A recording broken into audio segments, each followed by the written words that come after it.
ভগবান মেয়েদের কেন 10টা হাত দেয়নি? দেখো, এক হাতে রান্না করা, এক হাতে বাচ্চা সামলানো, এক হাতে মশলা করা, সব কিছু আমাদের ওপর দায়িত্ব।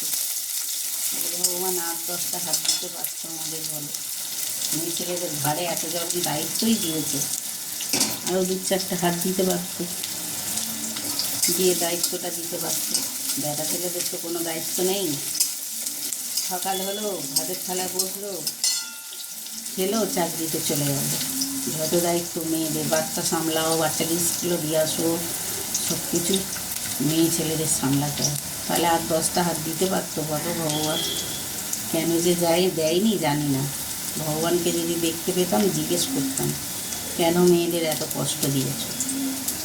সব কষ্ট মেয়েদের কেন?